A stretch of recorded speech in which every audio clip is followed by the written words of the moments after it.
the people who want this book don't understand comic shops. They don't understand pre-orders. They don't understand any of that.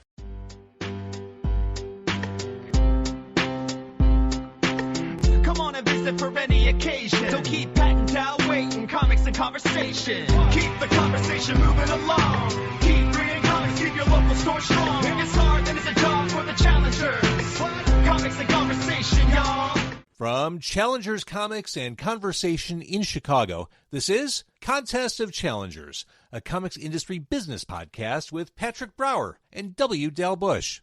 Why, yes, this is a comics industry business podcast from Chicago, from Challengers Comics and Conversation.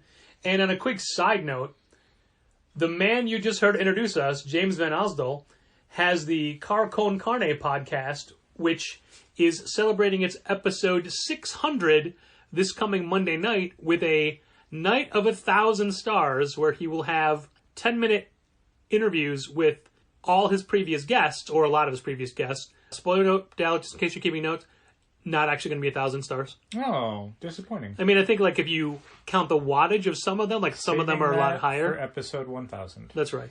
And because during the pandemic he went almost nightly, which is how he was able to get to 600 so shoot fast? past us so quickly.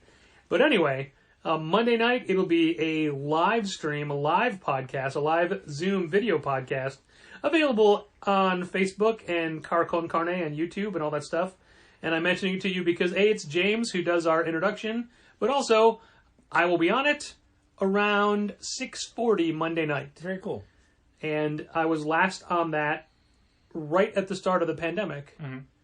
So it'll be a nice little bookend, even though the pandemic is still going. That's true. So I made a point of saying that this is a comics industry business podcast. And why is that, Dal? It's because we own a business. We do, yes. Yes. Challengers is a business. Yep. Now, I would dare say ringing people up and the transaction of their purchase is the most important job that we do. It's up there. However, it is just one of many, many, many jobs we have to do. Yeah, true. As business owners, we have, I don't know, I haven't counted, but I want to say like a couple of hundred different things we could be doing at any given time. Yep.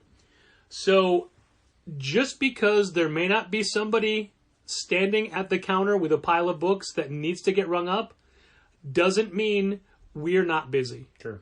There is always something to do. Yeah. And on the days that you ring up a lot of people and you think, wow, this is a great sales day, you also think, there's so many things I didn't get to today because I was ringing people up. Yeah.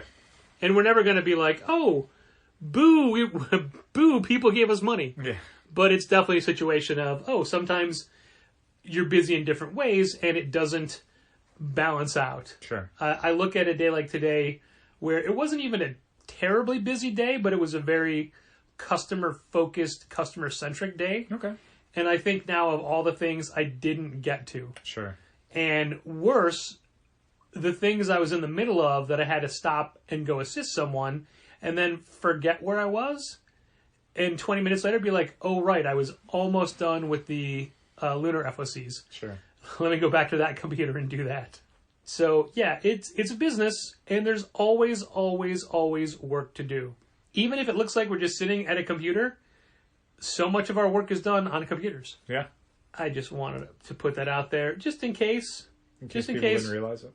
Well, people that think that they... Well, you can talk to me about non-work related things because you're not busy. Sure. Always busy. Yeah, always busy. Yeah. And in that situation, it's like, oh, how many subscriber emails have I missed? Right. Because I'm not near the email. How many web orders may have come in? Yep. That kind of thing. How many people who called to ask about Batman Fortnite 0 Point? Yep. Also, it's only been a few days. Mm-hmm. And we'll talk about Batman Fortnite 0 Point. But in every interaction you've had with someone looking for that, what is the percentage of people who got the book's title right? Under 20%. I think 20% is very high. Okay. Today somebody was asking for 0 Year. Uh-huh. And Gene Which is like, is a Batman thing, and Yeah. we have it. yeah. But that is definitely not what they wanted. Yeah, definitely remember having a kid on Wednesday, maybe, who was basically trying to describe the book without, like, it was like Password, where they couldn't use the words Batman, Fortnite, or 0 Point, but they still had to describe the book to me. So it was like, DC's doing a thing with a superhero and a video game, and it's like, I know that you know what Fortnite is. That's the reason you care. Why not lead with Fortnite? Like, at least I'd know what you're talking about, instead of this whole, like, weird, circuitous thing for me to go, Batman Fortnite? Is that what you're looking for? So yeah, no, definitely most people do not understand that the full title is Batman Fortnite 0 Point. They usually take at least two of those words and move them further up into the title or further back.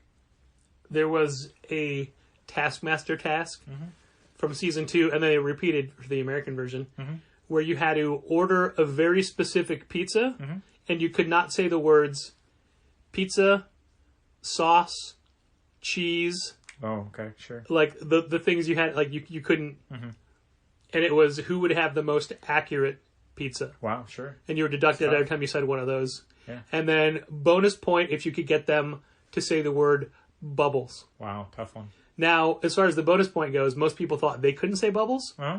So one of them, Richard Osman, was like, "Oh, do you remember the name of Michael Jackson's chimp?"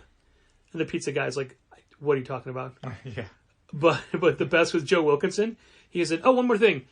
Can you say the word bubbles?" And the guy goes, "Bubbles? No." And hangs up. Yeah, that counts. Gets the point. That counts. Gets the point. Gets the bonus point. I mean, you could say things like fromage. Sure. Or Catherine Ryan was the best because she's Canadian. And her excuse the whole time was, "I'm sorry, I'm from Canada. I don't speak your language." Technically true. Yeah. Pretty funny. But yeah, just the number of people who couldn't say what it was. So for those who don't know, and bless you for being blissfully unaware of this book, DC and who is it? Epic? Who does that game? Epic. Did a collaboration where Batman meets the Fortnite characters in a 6-issue bi-weekly comic book series called Batman Fortnite 0 Point.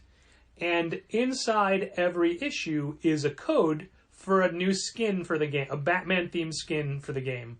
Like, I think number 1 was Harley Quinn. Yeah. And it doesn't matter if you get the A cover or the B cover, or now the second or third prints, there's a code inside. However, when they announced this book, they just said, "Hey, this book is coming out. You need to put your orders in right now." Yeah, it was solicited outside the normal solicitation cycle. Like, it didn't appear in the DC Connect catalog until after, I think, our orders were in. Yeah. They'd announced it in a non-unified across all channels communication. What? That doesn't make sense. Where they basically had thrown it out to the audience at the same time that they were telling us, "Oh, by the way, we're also doing this. Get your orders in." So we had a very abbreviated window to get our orders in, and because it was outside the normal catalog, we really didn't have a way to get out word to people to say, "Hey, there's this Batman Fortnite book." The bigger problem is because of the very specific fan base of it, it kind of wouldn't have mattered if we did. Because the people who want this Batman Fortnite book are not the people who read Batman every month. Like, sending them an email saying there's a Batman Fortnite comic would have resulted in, like, 3 people saying, "Okay, I want that because I get all the Batman stuff." The people who want this book don't understand comic shops. They don't understand pre-orders. They don't understand any of that. And we had... And to be fair, they don't have to. No, I'm just noting... Yeah, no, I appreciate that. They don't... This is all completely foreign to them. They have no idea how this works. And it's not like we had a month to promote it, to tell people on our website or through, Instagram or Twitter or anything else, like, "Hey, there's this thing coming." Nor did those people have a month to let us know. It was pretty much just like, this is coming out really soon. And most of them weren't even aware of it or didn't even know to ask for it until about 3 or 4 days before the book came out. Like, we were getting most of our emails and phone calls, like, starting the Friday before the book was released, way past the point that we could increase our numbers to accommodate a whole bunch of people that don't normally shop at our store who wanted this comic series. So they basically said, "Hey, you have 3 days to order this book," but then retailers were like, "Come on, that's not enough time." So they decided to give us an extra week. So rather than a 2-month, or like I was going to say 2-month advance period, rather than a full monthly cycle from the catalog coming out to when you turn your orders in, we had 10 days. And as Dal pointed out, we couldn't do any promotions for it. They did give us a PDF which doesn't matter because nobody cares about the story. No. And honestly, I'm not a Fortnite guy. Uh-huh. The book was not very good. Yeah, I don't think it was a great book. And there's a couple of books out now. For example, Beta Ray Bill #1, which we'll talk about a little bit later. Okay. I've had a lot of people say how much they enjoyed it, and they said, I don't even know anything about the character. And I thought, you didn't have to. They give you everything you need in that book. Yep. The main thing is he's a second Thor, and he's really unhappy about that. And the Sandman Lock and Key crossover. Yeah, if you read both properties, you get more out of it. Yeah, it's mainly a Lock and Key book with Sandman elements. But again, I thought they did a good job of catching you up. They did put out a 0 issue that would fill in the blanks of some things you need to know about this particular iteration of the Locke family, why Dream was captured. And sure, if you read In Pale Battalions Go, you'd understand more about how this crossover came about, but you could get a full story that makes sense in the main issue, and I didn't get that from Batman Fortnite. But that's not the point. The point is, I would say, and I'm generalizing when I say nobody cares about the story, I will say 85% of the people do not care about the story. Yeah, I'd say some people do, and kids especially. I think there's the skin that's included with each issue, but I think there's definitely a fan base for the Fortnite world. Again, maybe not as huge as the ones who want a new cosmetic to have in the game, but yeah, a non-zero amount for sure. So the problem we had when we were coming up with our numbers is we didn't know how much interest there'd be in this. From our normal customer base, we weren't expecting a lot. Yeah. We have stocked over the years a few different video game comics, and for the most part, nobody cares about them. My example recently is the Overwatch series from Dark Horse. Overwatch, massive global phenomenon, a global brand, international competitions, teams all over the world. We literally cannot sell a copy off the shelf. We have a few people who are down for pre-order, like 3 or 4 people, and even those, most of them are just because Babs Tarr is drawing it. They don't care about Overwatch. They're just getting this for the art. So the Overwatch fans don't come to the shops to buy comics. They don't care. Which is fine. They don't have to. Right. And you can definitely buy a comic just for the art. And once again, I'm just noting it. Right, but the moral not a value judgment. What Dal is getting at is that historically, we don't have an audience that buys video game comics, and or there is not an audience that buys video game comics. And Marvel recently did a Fortnite crossover where they did a Fantastic Four story and then a bunch of variant covers. And we legit had one person who wasn't a subscriber who said, hey, can I get all those Fortnite covers? Yeah, and we got them for them. Yeah. But yeah, most people didn't care. They weren't buying extra issues of that Fantastic Four issue to get a Fortnite story. They didn't really care. So history has taught us that no one cares about video games to this extent. But this thing had a code, and so we went higher up than we were initially going to. Initially, we were like, and we'll talk numbers because that helps people put it in perspective. We were like 10 copies. Yeah, like 7 of the 8 cover, 3 of the cardstock variant. To give people a little bit of a comparison, that's like Man-Bat numbers. Actually, Man-Bat sells a lot less than that now. But when it first started, like it's not Batman or Detective numbers, but lately a lot of the Batman's in the what 70s, 80s. Oh, I was going to say no. It's like 110. Yeah. So yeah, this is significantly lower. At the time, we had like 1 or 2 people who were down in club for it, who'd requested it. And then once they gave us a little bit more time, we're like, there's going to be people who want this.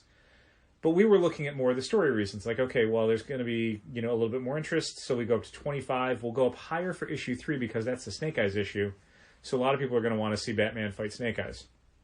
So even as we're increasing the numbers, we're completely looking at the wrong criteria. Yeah. We're missing the gold mine of there is a skin and people are going to want it because we don't usually sell skins. I don't know how popular they are. I get that like Epic has made literally billions of dollars off of its cosmetic stores for Fortnite. Yeah. And I get that it's currently embroiled in massive litigation with Apple to get a bigger piece of that pie.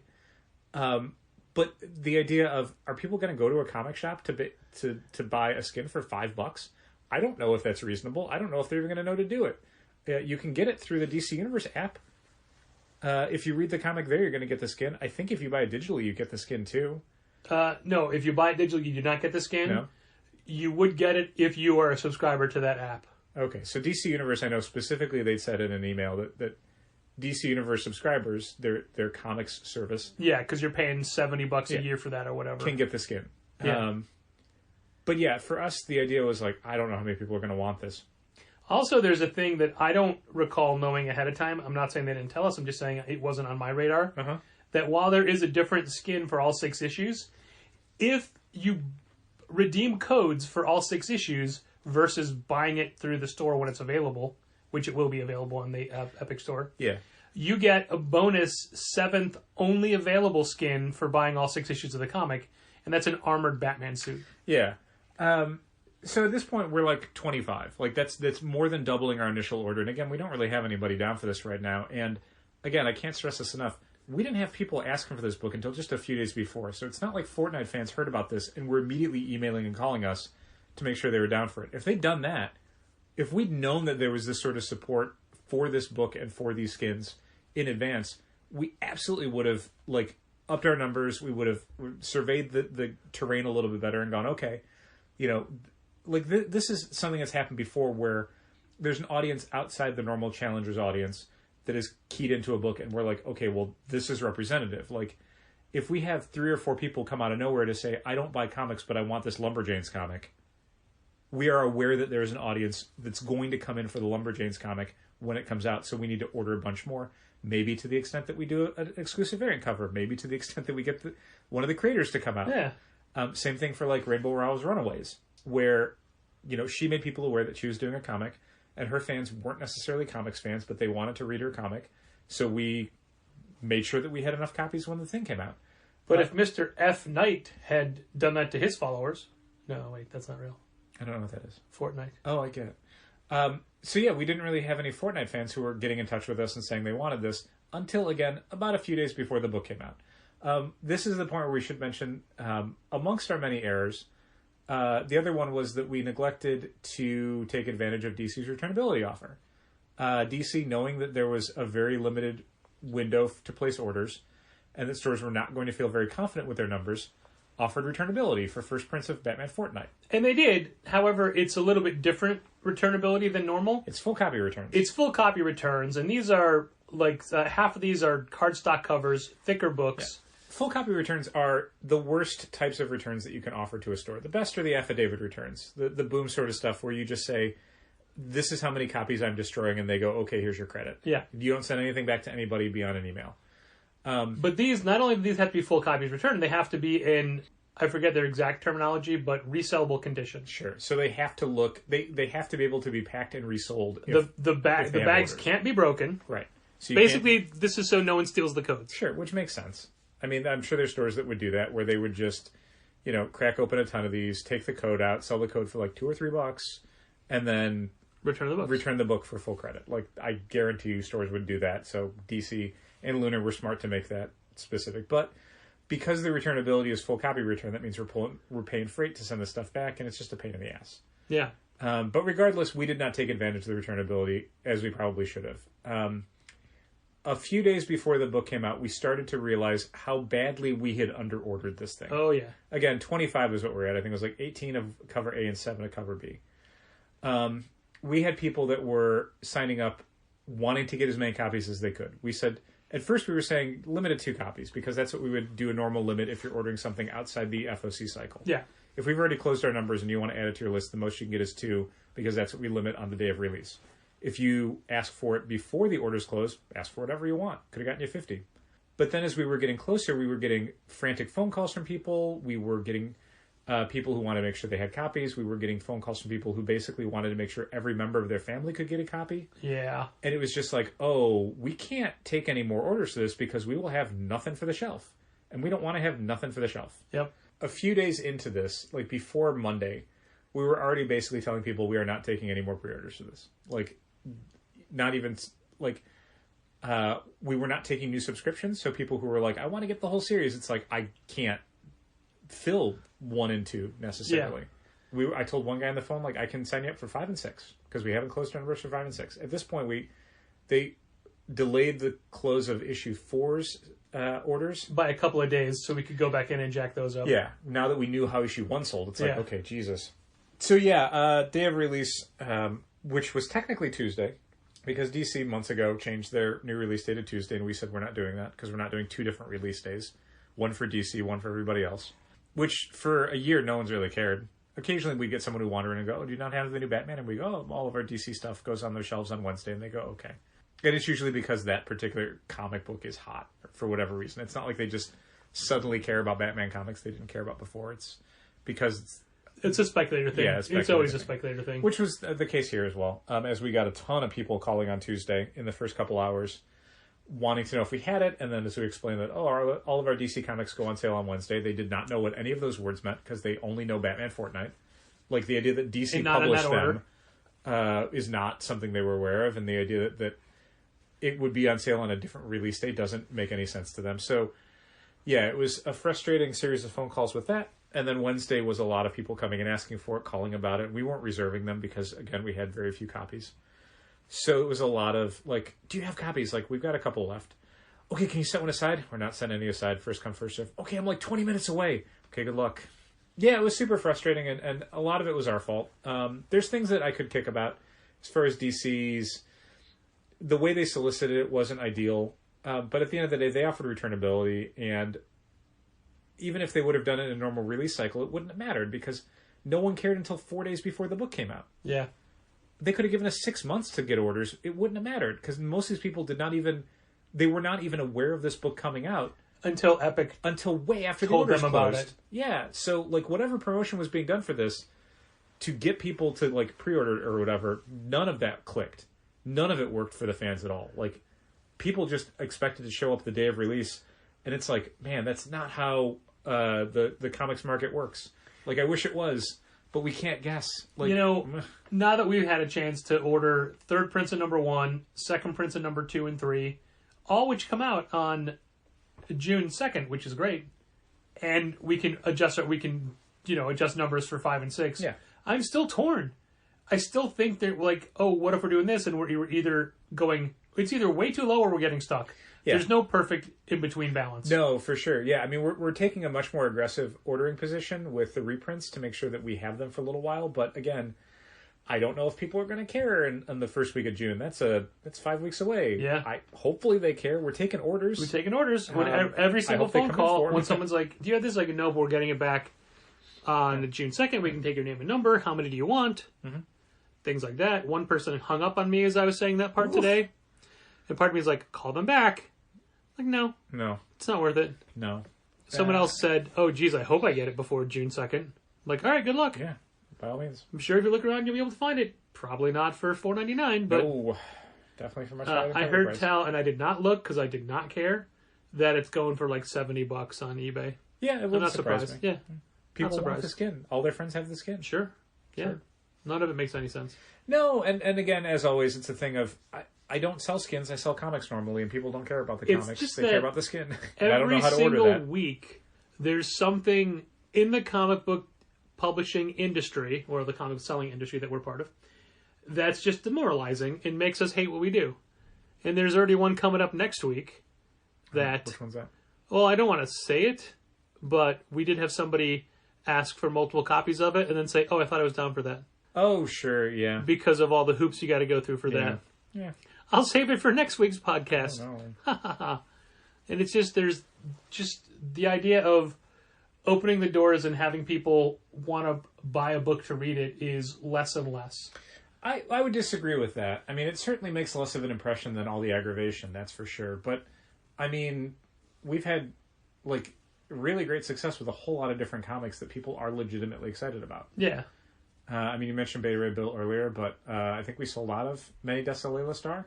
No, or we have like 2 left. Yeah, which is great. I mean, for a brand new comic from creative team that is not necessarily like A-listers. Did you know, speaking of Boom number ones, and I only saw a headline and I didn't read it because I couldn't believe it, that Eve, their new series Eve, Victor LaValle's Eve, is their highest ordered number 1? Okay. I don't know how that's possible. Right? We definitely didn't order We Only Find Them When They're Dead, or Something Is Killing the Children, or Seven Secrets numbers. We definitely did not. Definitely didn't order Berserker numbers. But I didn't read it, so Sure. I wonder what the qualifier is on that, because we have not had any interest that I can think of. No. I mean, one or two people probably. I mean, Victor Lavelle's Destroyer was a book where it's like, I don't know that we had more than a couple subscribers down for it. And we weren't even carrying it by the end. Yeah. That's just the way it works. Yeah, so the idea of that book being like their highest ordered number one, like there's got to be a qualifier on that makes more sense, where it's like, it's the highest ordered original series for the month of May that we've ever done, or whatever. Like, and Loot Crate is back and ordered 500,000 copies. Yeah, like if that's the thing, like if someone did a variant cover and they're like, oh, we're handing this out to everyone who goes to a Major League Baseball game for all of 2021, like, okay, that's going to do it then. Yep. I see how you got to the highest numbered copies. Sure. But again, I didn't read the article, and maybe I misread it. I don't know, but I remember being like, what? Nothing wrong with the fact that it is, but if it is, it's not because of us. Yeah, I'd love to know how they got that number. Real curious to see how Berserker 2 does, which comes out next week. Yeah, big old question mark on that one. We had a lot of people at it, and people have, I think, generally enjoyed the book. We've heard most people who read issue 1 were like, that was way more fun than I thought it was going to be. Like, people were pretty skeptical about the Hollywoodness of it. But Matt Kint's good, and Ron Garney's good, and it's a fun concept, and it's executed well in the first issue. And sure. Keanu Reeves is good. Sure, yeah, okay. And Bill Crabtree's good. Sure. People love foil covers. They love foil covers now. They do, and I'm a little tired of them. Yeah. They take longer to print. I don't know. I don't think every book needs a foil cover. This is a complaint I have always had in the last couple of years, but it's so much harder to check in books when every book has 2 to 8 covers. Oh, yeah. We literally had someone today, they had Way of X number 1 and variant. Mm-hmm. And they didn't want the number 1 regular cover. They're just on for the variants for that series. And I thought, okay, this is definitely a pull box thing where you special ordered this one. I know who it is, and because I had that problem with some other books. But also, you can't be down for variants plural moving forward for Way of X, because they don't do that. Marvel doesn't have an A and a B cover for every issue. So I'd have to double check, but I think what you can do is you can be down for it, because Comic Suite generally, I don't know if this is true, but I think I've seen it in the past, has a system where if you are down for a variant cover level that doesn't exist on a given order pack, it defaults you to the A cover. I don't know if that's absolutely true. I'd have to dig into this person's account. Okay. But yeah, I mean, if you're down for like the Vincenti wraparound cover of Way of X number 1, they're not doing that for every month. Right. Yeah. Yeah. You can't be down for that as a series. I mean, again, you can-ish. But yeah, I don't know if that's going to get you anything more than just the A cover for months 2, 3, 4, and 5. You know what I find a rarity with Pullbox? When a subscriber has a question and it's the first time they've had one question and it's just you answer it and they move on. Yeah. It seems like it's basically the same questions with the same people, just different titles. Pretty much. And it's an imperfect system. It is. But it can be very helpful. It's the best one we got now. Yeah. And it's not looking like anything's gonna replace it. Who? I don't know about knows? that. We'll see. Oh, I mean, keeping our eyes open. Right, but there's there's nothing where it's not tomorrow. Right, that's what I mean. Like, it's not looking like. Yeah. There's nothing we're like, well, let's see how this works. Yeah. Strokes his beard, strokes his beard, strokes his beard. We mentioned Beta Ray Bill before, and whilst the international sales battle between Challengers and All-Star in regards to Beta Ray Bill number 1 goes through next Tuesday, it is already mired in controversy. It's true. There is not a lot of independent adjudicating on this. Yeah. Which is a problem because basically we didn't lay out exactly what we were counting.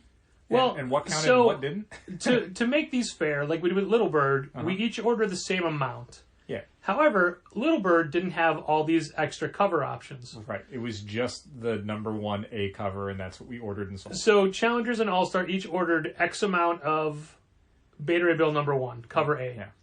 Well, thanks to things like Pullbox and other ordering systems, we had 11 different people order variants. So we got 11 extra a stagnant copies. Variant or whatever. Yeah. All-Star had more than 11 variant covers. And then when we each sold out of the A cover, we sold out first. We did.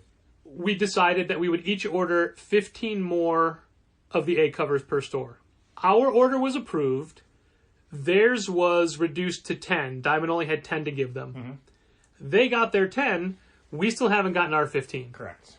And we are not going to be getting it before the sales battle closes. Before Tuesday. Our last hope was today. And it didn't happen. And it didn't happen. No. Because their replenishment orders show up unannounced. Yeah. You know, we had somebody order a little window decal this big Okay. of the Diamond Cool Cat icon Okay. for Free Comic Book Day. Okay. It showed up today, and I'm like, why did they give us this in this order? That's ridiculous. Going through the polls, somebody ordered that. Neat. So weird. So neat.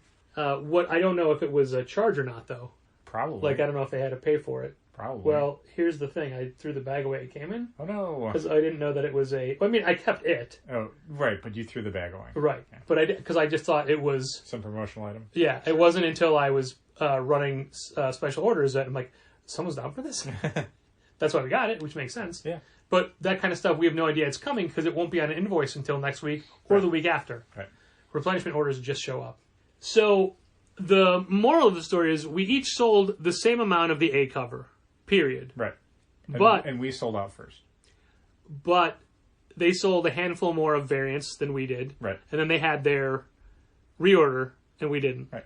But, I mean, like, my view on the variance thing is if we count those, then we lost, and I don't want to do that. No, my thing with the variance is essentially that's us, or that's, if you count those, that's All-Star ordering more than we did, and we specifically ordered the same amount. Right.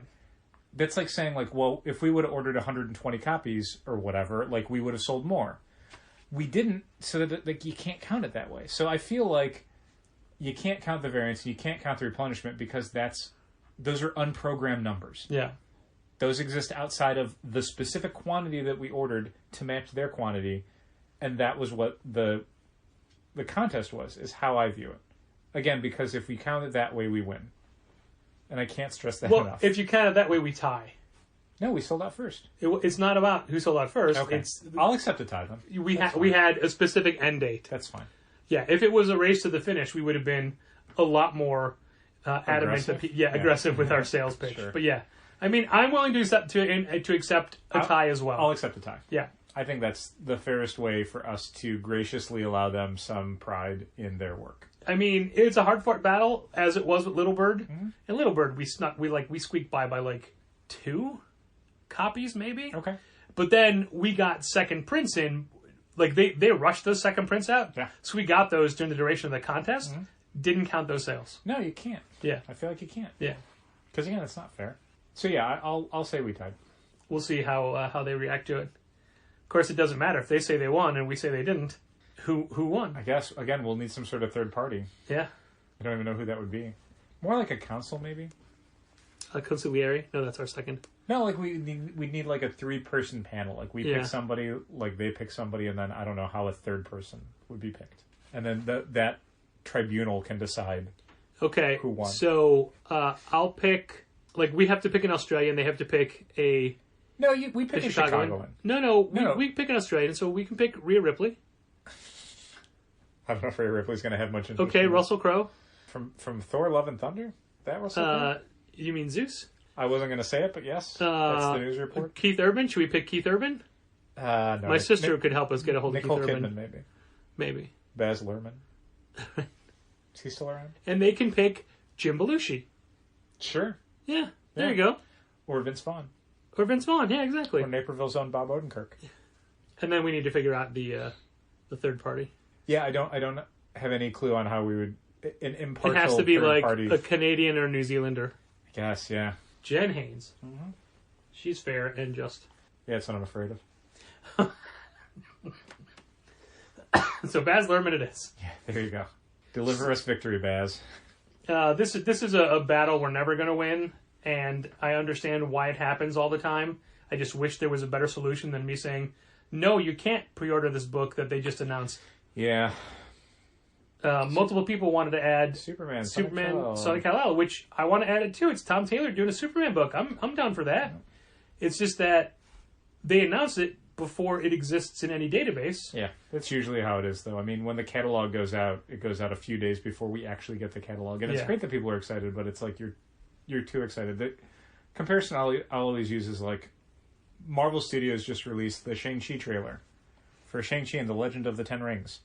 You can't go buy tickets for that yet. Yeah. You can't go to your local movie theater and be like, all right, I want one for opening night. Like, you gotta wait. They're promoting it, but the promotion is not, concurrent with you being able to spend money on it. Sometimes it's just promoting it. And it's the same thing with DC releasing information about Superman Son of Kal-El by Tom Taylor and John Timms. Here's a book. Maybe you can't pre-order it yet. Maybe you gotta wait a couple weeks. DC especially. Maybe you gotta wait a couple weeks. Part of me wonders if we shouldn't just have a spreadsheet in Dropbox that we just add all these requests to in one big spot. I mean, we used to just have a scrap sheet of paper that said future on it. And when people would ask for stuff that had been like announced at a convention when that was still a thing. Like, we had people asking to get reserved for Batman 3 Jokers about 2 years before the book ended up coming out. Yeah. Because that's when it got announced by Jeff Johns and Jason Fabok at a panel. And they had promotional art. And it's like, sure, I'll write it down for you. And then eventually it's like, a couple of those people were not even in our subscription service by the time the book ended up coming out. But yeah, I've had times where I'm like, I don't want to deal with this right now. I don't want to have to keep a note for something I can't execute on yet. Yeah. So you tell people like, hey, just wait, or hey, just look in the catalog. But the other part of me is like, just write it down. Yeah, and they're not going to remember. They're not going to find it. And normally we could say, hey, look, you'll get an email when the new catalog is up and you can go through the stuff then, but this is DC. We don't have a good solution for that. I try to not send out the subscriber email until the DC stuff is in there. There's 1 month where I'm like, it's taking forever. I can't wait any longer. I sent it out. But generally, I will wait until DC's Connect catalog is up and ready to be browsed through and whatever. So yeah, in the future, I mean, this is the thing that we constantly struggle with is do I want to give people the information to make our lives easier, or do I want to just bite the bullet and be done with it? And also make it easier for them. Yeah, and that's the thing. Like, me just saying, fine, I'll put you down for it. It doesn't matter how I'm doing that. Yeah. Like, it's done. They're covered, whatever. For me, it's more work, and it's an additional thing I have to track because it can't just go in the system yet. But, yeah, I mean, what's the difference?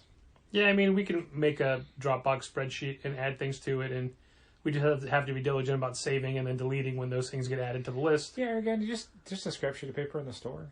Just write it down. Because most of this stuff, occasionally there's something where someone's like, we had one where someone was asking about Morning Glories. Yeah. Because Nick Spencer might have said something at a panel. Like, where he's number 50 is going to be coming soon. Yeah. And it's like, well, that's not in any catalog, and that was years ago, and I'm not honoring that request anymore. Or the Jamie Mckelvie's new sci-fi book. Yeah, exactly. That was announced over a year ago. Jonathan Hickman's Frontier. But at least, like, Frontier was in a catalog. Like, we ordered that, and then they went, no. What was the Kelly City comic Bill Sienkiewicz? Parisian White? Parisian Blue? Parisian Blue? No, Parisian White, I think you're right. Yeah. Something white. Maybe it wasn't Parisian. I think maybe it was Parisian. But that stuff is things where I'm like, I'm not taking an order for that because it's not in any catalog. But something where it's like, it's in a catalog, but it's not in our database yet, fine. I'll just take care of it. Because what are you holding on to it for, a week? Yeah. Fine. Well, maybe I'll make a printed spreadsheet then. That's fine. Something with lines and rulers to make it more official. I would. So they feel like their needs are being met. I guess. I mean, I think you could honestly just get away with a quarter sheet that we usually use because it's not that many things you're writing down. In a month you write down 3 or 4 maybe, and then you cross them off in a couple weeks. I don't know. Well, if you want to make an official form, you go ahead, buddy. I think people liked seeing the Fortnite form. Really? Yeah, because it makes them feel like this is a legit thing, not just us putting on a scrap piece of paper. You think they'd be suspicious if we didn't? I don't know. It seems more formal or more official. Okay. Like I said before, we only had very, very little blowback. Like, no, I don't want to do that. Fine. Sure. But even to answer a concern you had previous to this was just because they're giving us their name and phone number, how many people are still going to want it? Yeah. Oh, I already got that. Yep. Yeah, I mean, that's the thing I expect to hear from a bunch of these people is, I picked it up someplace else, or, I don't need that anymore, because they kept checking other stores, hoping they could get one faster. Well, the codes are good until 2025. Yeah, the code thing is not, it's not that they can't wait, it's that they don't want to wait. Yeah. Yeah. But also, who knows how much those will cost. And enough talking about Fortnite. Okay. But there are, aside from Superman, Son of Kal-El, which is a very clunky It's not great. title. Just John Kent Superman. How about that? You know? There you go. Answers it. They announced the Justice League Infinity series. Did you hear about that? Yeah, the DCAU Justice League book. Yeah. Yeah. That looks fun. Sure. That looks good. Another digital first series that'll be coming to print. Same as Batman: The Adventures Continue. It's written by one of the producers from the show. Yep. So it's somebody. And J.M. DeMatteis. Yeah. Who did a few episodes of that. So Justice League show. that's fine. Sure. DC also announced a new Suicide Squad Black Label oversized book. Really? I hadn't heard of that. Suicide Squad Get Joker. Oh. It's a 3-issue series. Black Label, mature readers, oversized. Brian Azzarello and Alex Maliev. Okay. A group of villain and anti-hero characters like Harley Quinn, the Red Hood, somebody else, team up to track down and kill the Joker. They gotta get him before James Gordon does. I guess. In the Joker book, ongoing book, and before Vengeance does. Yes. Vengeance wants Joker. That's their enemy. Yeah. Any other new books that have been announced? You looked at the Marvel catalog. I did not. I did, yeah. Sinister War, which is the big Spider-Man event for the summertime. Yeah, it's annoyingly a 4-issue miniseries. 4-issue bi-weekly miniseries. That coincides with the bi-weekly Amazing Spider-Man, Yep. giving you the prerequisite 1, if not more, issues of Spider-Man per week. Yeah, I think it's looking like 8 weekly chapters. I don't think they've officially announced that, but that's how it again, looks like. this is a thing we would automatically sign up all the amazing people for because it's the same writer and it bounces back and forth. Yep. So you're going to have to let us know when you don't want it. Yeah. Essentially, if you don't want Sinister War, you basically don't want Amazing Spider-Man anymore. Yeah. Because it's Nick Spencer and it's Mark Bagley, and they've been doing that book for a little bit. Not exclusively, but, they've been a team that's been on that book. And basically every month, you opting out of this means you don't want to read Spider-Man anymore. every month, the people that get closer to dropping Amazing, it's like, no, they want you to. They're daring you to drop it. Yep. Spider-Man. What are you going to do? Not read Spider-Man? Right. They'll call your bluff. X-Men #1, the Jerry Dugan and Pepe Larraz book, launches in July. With the Wolverine. The Wolverine. Laura Kinney, the Wolverine.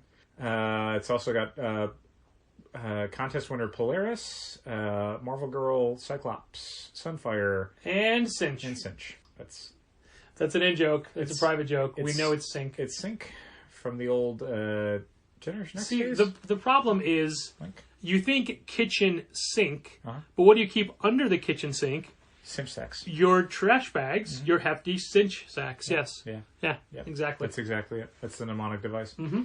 Anyway, that book looks really fun. It's more of a team-oriented action book instead of the kind of global plot-driven book that X-Men's been, where each individual chapter could be about literally anything Jonathan Hickman wants to talk about. There is an explicit team of X-Men, and they are going to have adventures, and it's going to be separate from the world building that Hickman's doing with Krakoa.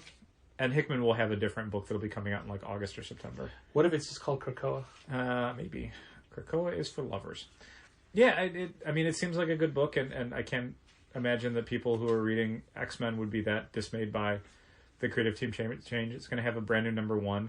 Marauder still says really well for us. Hopefully people will stick with it. I don't know if...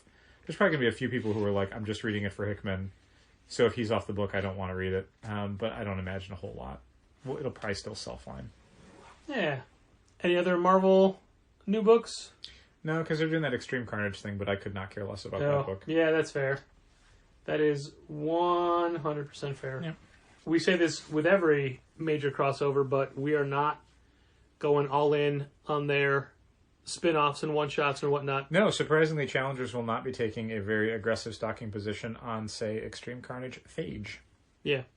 Every symbiote gets a one-shot. Yep. That's how it's going to be. It's like Alpha, and then they'll get one-shots, and then I assume an Omega. But yeah, it definitely sounds like a book tailor-made to be of no interest to me. So I don't plan on reading it or knowing But I mean, about there's it. still an Extreme Carnage miniseries, right? I don't think so. Or just if the one-shots are I think that... it's just the one-shot. Oh, weird. Huh. I think it's... I mean, looking at the month, I think it's because what they're releasing is an Alpha and 2 one-shots in the first month. So if they're doing a miniseries, I guess it wouldn't start until the next month, which doesn't make a lot of sense to me. So all these are going to be one-shot special orders that have no series code tie-in. I mean, it could be a thing where they, like they've done before, where it's like they do the Alpha, they do the one-shots, then they do the miniseries, then they do the Omega. I'd have to care, and I don't care. You care enough, Dal. Some may say you care too much. No, that's nice of them. And Dal, Patrick. you know what? I was segueing into the end of this, but I, in fact, have Siri's on something. I don't know what she's on, but something different. Something from Ireland. Because my Siri is an Irish woman. Right. Just a quick fun story that this morning around 6 a.m., my phone rings, and I look at it, and I'm so angry that it woke me up at 6 o'clock, and I don't recognize the number. It's like from Buffalo, and I'm like, you goddamn solicitors. Yeah. Like, just, and I just set it to... Ignore. Can't, delete call, or, don't answer call. Right. Then I thought, wait, it's probably an emergency. It's probably the store. So I go to log in to the security footage, and the app crashes. So I have to load in again, and sure enough, the alarm is blaring, and I'm like, what the hell? And I quickly jump through all the cameras. There's nothing, no broken glass, no windows, no doors smashed in, nothing, nobody in any corners. Everything is untouched. And I go back to the front camera, the counter view, and I notice the balloons that your mom sent us for our 13th anniversary are slowly sinking and then rising again. Yep, the helium-filled balloons. Up and down. Yep. The balloons that we kept way too long set off the motion detector. Yep, 6 in the morning. So I immediately go to call the alarm company back, and they're busy. They're busy because they were leaving a message for you and then leaving a message for George. So by the time I do get a hold of them, I'm like, hey, it's a false alarm, don't worry. They say, sorry, we've already sent the police. Yay. So then I go back to the counter view because you could see the front door and just watch the police go up and pull on the doors and peek in and then walk away. And 5 minutes later, come back, peek in again. Yeah. Whoops. Yeah. So thank you, Diane, for those balloons. Thanks, Mom. They're dead now. Yeah, they're gone. They had to die today. Yeah. And all day today, because I forgot to take them down right away, they're just doing this weird sink down a little bit, go back up. Yep. Sink down, go back up. How are you doing that? Should you just be dying? Nope. They got a little bit of life left in them. Yeah, so that's going to cost us. We're going to get a bill from the city for a false alarm. Yep. Like $120 or so. Yep, we've gotten them before. Yeah. But not in years. Nope. But I'm like, I thought these weren't going to... I thought we, asked about things like that. We were always worried about the traffic outside, cars rushing by, right, activating the sensors. They're like, no, that's fine. Well, there's literally a motion detector, 4 feet from those balloons. So that's why. Yeah. Fun little story in the morning. Yeah. Never a dull moment when you run a business. True. Which this is a business. And this is a comics industry business podcast. And normally Dal and I sit here and talk for an hour, but we're gonna sign off now, and we'll let you see what comes next. Thanks for listening. And keep reading comics. Take it away, me. So it's been a long time since we here at Challengers have been able to do a store signing, and it'll still be a while yet because, pandemic and everything. But we've kind of had the opportunity to do the closest thing to a signing that we've had since the early days of 2020. And we were lucky enough to have Chicago artist, cover artist of Women of Marvel, Wolf, in to sign a stack of books that she drew, and Wolf is here now. Welcome to Challengers. Hey, everybody. I mean, Nice you've been here before, so it's not like it's... Welcome back. Yeah, exactly. But we've never done a thing like this. You're right, now it's my first Before. time. Yeah. So I first became aware of your art at a fundraiser that Jim Terry had organized up the block at, whatever this spot is next to Revolution. Okay. Yeah, and I actually own an original of Yes, you yours. do? I do, yeah, the Buffalo Head No Daypole. I'll see if I can throw that image in the comments of this somewhere for people to see. So that's when you first came on my radar, but you've been doing this for a long time. And you even, you took a break, and this is kind of like your triumphant return to comics. Yeah, it was a hard 2 years. I was going insane and mad. Depression hit. But, at the end of it all, it was all worth it because I met my goal, and the moment I got into comics, I quit my job and I put my full, time into it. And within under a year, I got to do a cover for Marvel. I mean, when you believe in yourself and you do the work, it pays off. Oh yeah, it's been paying off. I'll take that. Yeah. I mean, you can answer the phone. You've been selling comics pretty well today. Right. I'm just going to retail. I've been doing it for so not to quit it. I'm just like, oh my God.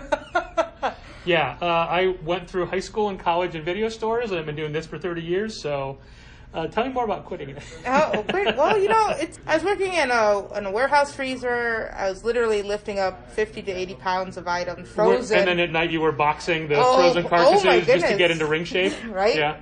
I literally was like the strongest, and it didn't help that I'm 4'10", so I'm the shortest, strong little person in there.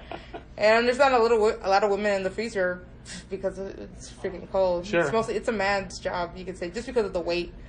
But yeah, I was really like pumping up, and I was really. But I mean, as a werewolf yourself, you have. I was fine. Yeah. I used to only wear this thick layer of fur, and you're good. Yeah. All I would wear is a hoodie. I'm not lying to you. Everybody else had like those double jackets and gloves, at least. Yeah, I had gloves. Okay. Yeah, but when I didn't have gloves, I'm burning all red and burning. I believe it. But I liked it. But when it finally came to the point where I met my goal, which was finishing my debt. I remember I just walked into work. I'm like, why do I need to be in here? Why do I need to wait? Yeah, sure. I met my goal, and then just like that, I quit, and I finished up all the commissions. I started showing people my artwork. I started mingling with the apps showing my artwork and whatever. And it was so different because 2 years, Yeah, oh yeah. I mean, everything changes. Everything had to be changing, and I found I had to work harder, show more artwork. It wasn't as easy as it used to be. And gratefully I got to do By the Horns, that variant cover. That was my first variant cover. It was an amazing variant cover, but we were disappointed that was an incentive cover. Yeah. So we couldn't stock up on that one like we were able to for Women of Marvel. But I mean, that's publishing decisions and what have you. Yeah. But yeah, like it is, it just like the Women of Marvel cover is crazy detailed. And when you approach a cover and when you have an idea in mind, and I know for Marvel, you had to do a bunch of revisions. You had that your process up on your Instagram page, which is the Wolf Maria. For anybody who wants to go to it, I paused like people are gonna like jump onto their computer right now and start typing. All right, so it's picture of magic. Surrounded by demons, soul sword flaming. Yep, all the badass things. Did you know you were getting to use her right away, or did you get to pick? Well, first, so my editor, she told me, what are the characters you want to draw? Right? Okay. I gave her about like 20 female characters. All men characters, right? Like, I want the Punisher. She's like, no. But no, I picked some pretty badass ones. I picked She-Hulk, of course. I picked Magic, which was one of them. It was a lot of X-Men too. Storm. I was like, I do want to say you fooled me because when I saw that Storm commission you're working on, I'm like, oh my God, that's her next cover. That's going to be so great. Yeah. It was the Punk one, the Punk Storm. Yeah, so good. Yeah, my buddy, that was his commission, and I'm glad he picked the Punk Storm because I'm really big about, heavy metal and rock. Anything that has the genre of rock, so punk is one of the biggest ones. But it's also, like, really fashionable, too, so you see all, like, the chains and the chokers, and I was like, oh, this is going to be... Which I'm glad how it came out too. She looks like a nice like 80s, 90s punk. So that was great. I always wonder how cis white middle class male Chris Claremont decided on that change for her, and then how he portrayed that to the artists. Right. Like, hey, like if he was really into the culture, or if it's just like, I saw a picture, I want to do this. I know, like what looks badass. Yeah.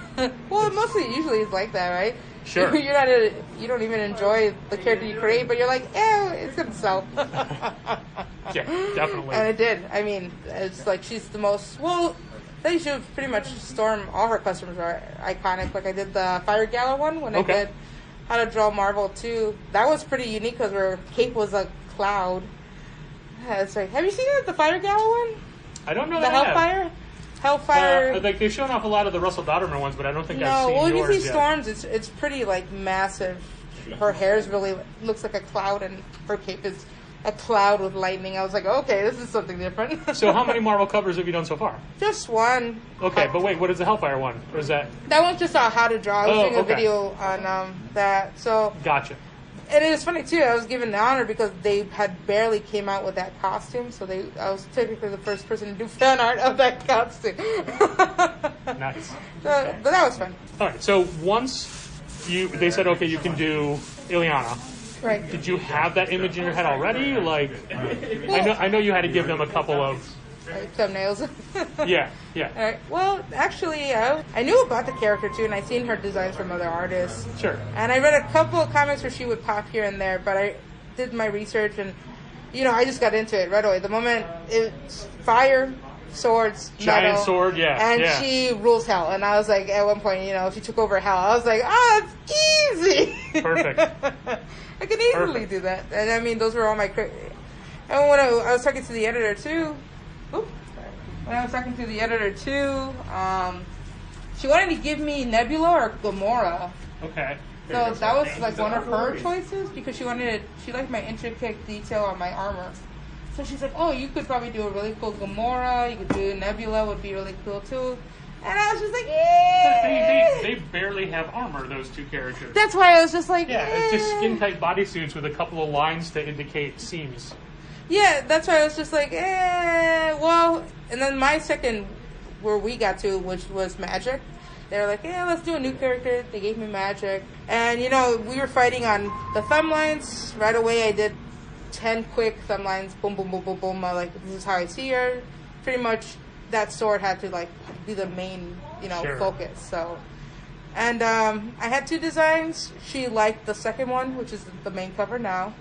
And, oh, man, though, she was just such a strict editor. I liked it, too. Yeah. I like when people tell me, because one of her emails was like, you could do better. And I was like, oh. Oh, damn. It's like, I know you got it in you. You can do better. And when I heard that, I was like, oh, okay. I'll show you. Yeah, hell yeah, I could do better. All right, I will. Sure. Because she wanted more of, the graphic design, really, intricate designs. You could have followed up with, you could pay more. Right? Actually, I was surprised at their prices. I was like, what I was charging, I was like, this is how much they charge? Damn it, I'm lowballing everybody. And then... believe in your worth. Really? Well, that's right. I thought mine was like, okay, well, I'm a beginner. This is my price. And when they gave me their price, I was like, now I know I've been duped. Yeah. But they were really cool about it. Working on them was really easy too. Like I said, it's funny when, I'm talking to them, they're Marvel, but I forget that, Disney's their, Yeah, is their boss. Yeah. Is their boss. So I'm getting, emails from Disney, and I was freaking out. I was like, why is Disney contacting me? Now, because they're owned by Disney, do you have to do a shift at one of the parks in one of the big costumes? Like, Yeah, you gotta right. walk around as Goofy or something, or, Go. Goofy. I don't think they're allowed to talk. No, they're not. Yeah. Where'd you go to school? I went to the International School of Comics. Oh, excellent. Yeah, so I was happy I was able to graduate. Did there for 3 years. And but it's funny because right after I graduated, that's when I said, no, I can't do art. I can't afford to do art, yeah. I gotta pay off all my debt. Yeah, the reason I asked was I heard you talk about somebody coming to the class, so I figured it was an art-related Yeah, it was with Dan and Joe Thompson. Sure, and, yeah, I really liked it. Yeah, we used to do a lot of stuff with them back in the beginning days, and I thought it was a really great setup, and it's really successful in Europe, not so successful in Chicago. Yeah. Well, it's different how they see it. It's an investment. Art over there is an investment. A lot more respected. Yes. French and European comics are for sure. Some of and Japanese for sure. Right. They're most of the truly dedicated to it. Yeah. And and more crucial, they're really on each other about that. Yeah. It's like, I thought I was bad if I did something wrong. They're really upset. But and then when he came here, there was a lot of issues with that school too because it was in the United States. And and it's the long question: is my kid guaranteed a job? Are they gonna give benefits? All these things. Being in that school, and I did all those conventions too. I tell people, the blunt answer. I was like, it's up to your kid whether they they want to succeed or get a job. The school was great because it helped me be a better business person. really, and learn to push myself more in And my that's a huge art. part of it that a lot of people never And realize they it's have business. to do. That's what it was, and because I knew how to draw before I got to that school. Yes, granted, it helped me improve even more, but what it really helped me improve was my business sense, And luckily, some of the biggest names in the industry, where do they get their prints? How do they do the Kickstarters?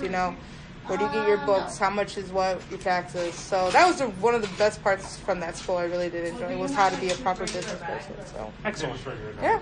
Well, I want to thank you for coming to Challengers today to sign the book. As soon as we saw that it was an open order variant, I'm like, we have to have this book. So I reached out to you and said, would you please come by? And you're like, yes, for sure. Oh, yeah, of Like, course. you're in Chicago proper? Yep. Yeah, okay. I ain't going nowhere. Thank you for that. We, as you know, we're big fans, and we Okay. are excited. I won't say what you're doing next. I overheard you say something to someone. I don't know if you're allowed to announce Yeah, that. So. no, yeah, I can announce it. Okay, so your Transformers cover. I'm doing a transfer. I just haven't said a lot. I've been so busy. I'm trying to also finish the graphic novel too. Sure. Yeah, I'm yeah, doing yeah. That one's called Memorial Ride. That should be in the fall.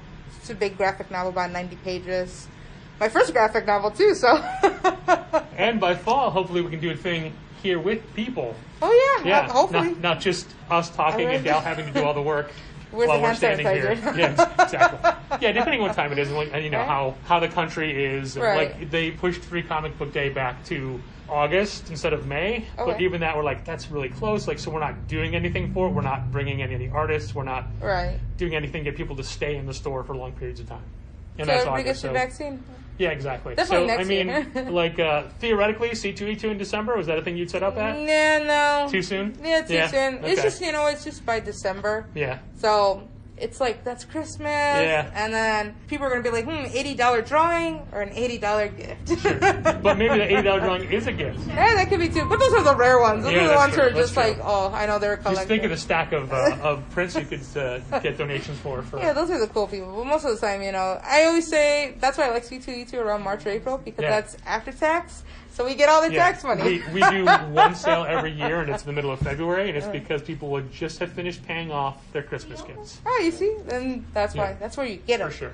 That's when their wallet's fat. All right, where can people reach you online? We already talked about your Instagram, but we'll say it again. The Wolf Maria Instagram, any website? or Also, anything else? Twitter as well too. So you can find Okay. me that as well. So. Same handle? Yep, at the Wolf All right. Maria. Wolf, thank you so much. Thank you so much. This has been Contest of Challengers. Thanks for listening. Keep reading comics. Challengers is located at 1845 Northwestern Avenue in the Bucktown neighborhood of Chicago. 773-278-0155.